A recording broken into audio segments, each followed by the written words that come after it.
News కొత్త ఏడాది కీలక నిర్ణయాలు తీసుకున్నది రేవంత్ రెడ్డి ప్రభుత్వం. ప్రభుత్వ పథకాలను ప్రజల్లోకి విస్తృతంగా తీసుకువెళ్లేలా రేపు జరిగే కేబినెట్ సమావేశంలో నిర్ణయం తీసుకునే సూచనలు కనిపిస్తున్నాయి. ఇన్ఛార్జ్ మంత్రులు నెల రోజుల పాటు ఉమ్మడి జిల్లాల్లో పర్యటించి సభలు, సమావేశాలు నిర్వహించడం ద్వారా ప్రభుత్వ పథకాలకు ప్రచారం కల్పించాలని భావిస్తున్నారు.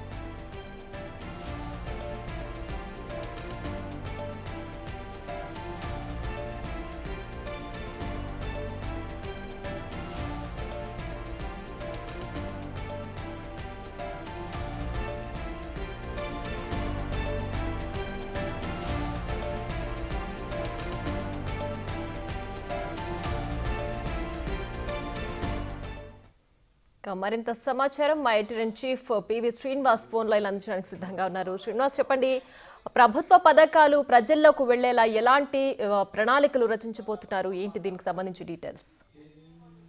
రేపు కేబినెట్ సమావేశంలో దీని మీద విస్తృతంగానే చర్చించే అవకాశాలు ఉన్నాయని మనకు వస్తున్నటువంటి సమాచారం. ఎందుకంటే ప్రభుత్వం అనేక సంక్షేమ పథకాలు అమలు చేస్తున్నప్పటికీ ప్రజల్లో అది రీచ్ కావట్లేదు అనేటువంటి అభిప్రాయం ప్రతిపక్షాలు పదే పదే చేస్తున్న విమర్శలు సోషల్ మీడియా ద్వారా, ప్రధానంగా బీఆర్ఎస్ సోషల్ మీడియా ద్వారా, ఇతర ప్రసార సాధనాల ద్వారా వారు ప్రభుత్వం మీద విమర్శలు, ఆరోపణలు చేస్తున్నారు. కానీ ప్రభుత్వం అమలు చేస్తున్న సంక్షేమ పథకాలని ఎక్కడా రద్దు చేయకపోగా కొత్త సంక్షేమ పథకాలని అమలు చేస్తుంది. అది 200 రూపాయల యూనిట్లు వాడుకునేటువంటి వారికి ఉచితంగా విద్యుత్ 0 బిల్ ఇస్తుంది. అదేవిధంగా 500 రూపాయలకే గ్యాస్ కానీ, అదేవిధంగా ఉచిత బస్సు అనేది సక్సెస్ఫుల్ గా, మహిళలకు ఉచిత బస్సు అనేటువంటి సౌకర్యం ఇప్పటికే సక్సెస్ఫుల్ గా కొనసాగుతుంది. దానికి తోడు సన్న ఓట్లు పండించిన వాళ్ళకి 500 రూపాయల బోనస్, అదేవిధంగా రైతు రుణమాఫీ,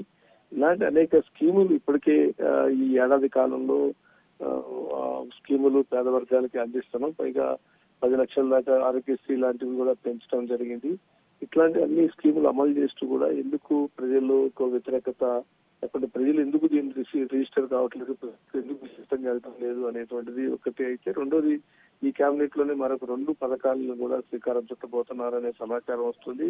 ప్రధానంగా వ్యవసాయ కూలీలు ఎవరైతే ఉన్నారో వాళ్ళకి, భూమి లేని వ్యవసాయ కూలీలకి సంవత్సరానికి 12,000 రూపాయలు ఇవ్వాలనేటువంటి, నగదు ఇవ్వాలి అనేటువంటి స్కీమ్ సంబంధించింది కూడా బహుశా ఈ కేబినెట్ లో దాన్ని ఆమోదించే అవకాశం ఉంది. దాంతోపాటు ఎప్పుడైతే గతంలో ప్రభుత్వం చెప్తున్న రైతు బంధు, లేదంటే ఈ ప్రభుత్వం చెప్తున్నటువంటి రైతు భరోసా కూడా పెంచి, ఇంతకుముందు ఉండే దాన్ని 7,500కి పెంచి ఇస్తామనేటువంటి దాన్ని కూడా అందరికీ కూడా, వ్యవసాయం చేసే ప్రతి ఒక్కరికి కూడా అది లిమిట్ అనేది పెట్టకుండా వ్యవసాయం చేసే ప్రతి ఒక్కరికి కూడా, సాగు చేస్తున్న వారికి ఎవరైతే ఉన్నారో ఇంత ముందు లాగా వెంచర్లకు, లేకపోతే రియల్ ఎస్టేట్ వ్యాపారం చేసుకునే వాళ్ళకు, ఇలాంటి ఇతర గుట్టలకి, అడవులకి కూడా ఇచ్చినట్టుగా పట్టా ఉంటే చాలు, భూమి ఉంది అని పట్టా ఉంటే చాలు రైతు బంధు ఇచ్చారు. అట్లా కాకుండా వ్యవసాయం చేస్తున్నారా లేదా, అది పడావబడి ఉందా, వీడుగా ఉందా, వ్యవసాయం చేస్తున్నారా, చేతి ఏం పంట వేస్తున్నారు అనేటువంటిది నిర్దిష్టమైనటువంటి సమాచారంతో రైతు భరోసా ఇవ్వాలి తప్ప, భూమి పట్టా ఇస్తే చాలు అనేటువంటి సంకల్పంతో కాకుండా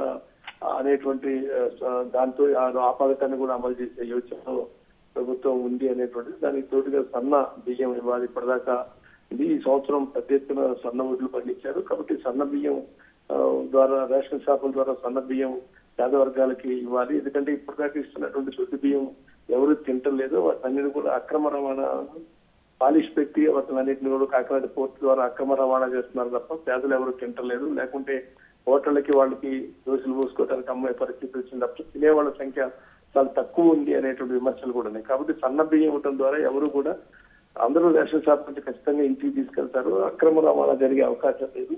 ఇప్పటికే హాస్టల్స్ లో, రెసిడెన్షియల్ స్కూల్లో, HSBC హాస్టల్స్ లో సన్న బియ్యం వచ్చి ఇప్పుడు ప్రజలకు కూడా సన్న బియ్యం ఇవ్వాలి. సన్న బియ్యం ఇవ్వడం ద్వారా పేద ప్రజలందరికీ కూడా సంతోషంగా వాటిని తింటమే కాకుండా, అక్రమంగా ఏదైతే రేషన్ బియ్యం అక్రమ రవాణా జరుగుతున్నాయి అనేటువంటిదో దానికి కూడా చెక్ పెట్టినట్టు అవుతారు అనేటువంటిది కూడా, ఆ అంశాన్ని కూడా పరిగణలోకి తీసుకొని రేపటి రోజున వాటిని కూడా కేబినెట్ లో ఆమోదించామండి. ఇప్పుడు ఇన్ని పథకాలు అమలు చేస్తూ కూడా ఎందుకు మనం ప్రజల్లో విస్తృతంగా తీసుకుపోలేకపోతున్నాం? ఎందుకంటే రేపు లోకల్ బాడీ ఎలక్షన్లు రాబోతున్నటువంటి పరిస్థితిలో ఉంది. ఇప్పటికే బీసీ కులగణన చేశారు. బీసీ కులగణన ప్రకారం బీసీలకి 40%, 42% అది కూడా ఫైనల్ అయ్యే అవకాశం ఉంది. అది కూడా డేటా ఎంట్రీ అవుతుంది. పైగా కొత్త రేషన్ కార్డులు కూడా ఇచ్చే అవకాశాలు కూడా ఉన్నాయి.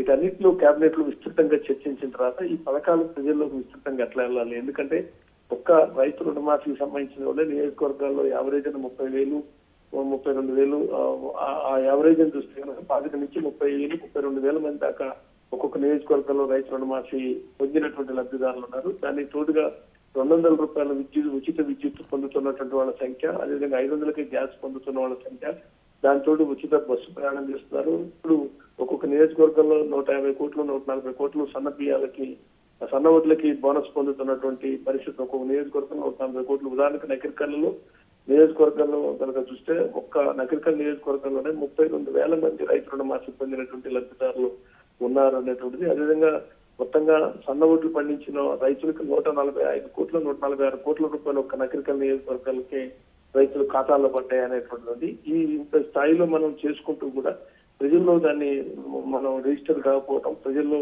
ఇన్ని మంచి పనులు చేసుకుంటూ పేద వర్గాలకు ఉపయోగపడేటువంటి ఇన్ని సంక్షేమ పథకాలు అమలు చేస్తూ కూడా ప్రజలకు విస్తృతంగా తీసుకుపోవడంలో విఫలమవుతున్నాం అనేటువంటి భావన ప్రభుత్వంలో ఉన్నట్టుగా అర్థమవుతుంది. దానికి అనుగుణంగానే జనవరి 16 నుంచి ఫిబ్రవరి 16 వరకు నెల రోజుల పాటు జిల్లా ఇన్ఛార్జి మంత్రులు ఎవరైతే ఉన్నారో వాళ్ళు ఆయా జిల్లాల్లో వాళ్ళ ఇన్ఛార్జీలుగా ఉన్న జిల్లాలో విస్తృతంగా పర్యటించాలి. అట్లా రోజుకి ఒక్క నియోజకవర్గమే పెట్టుకోవాలి.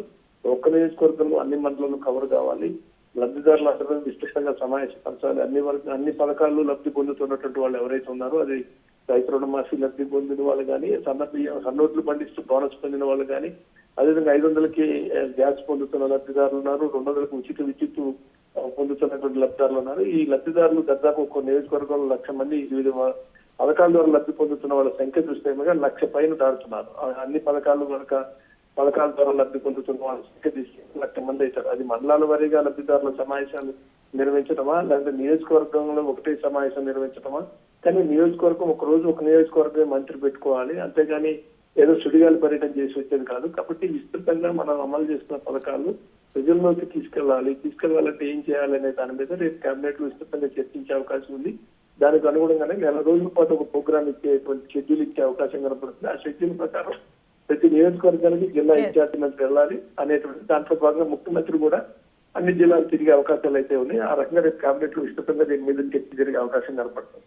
Right Srinivas, thanks for the updates.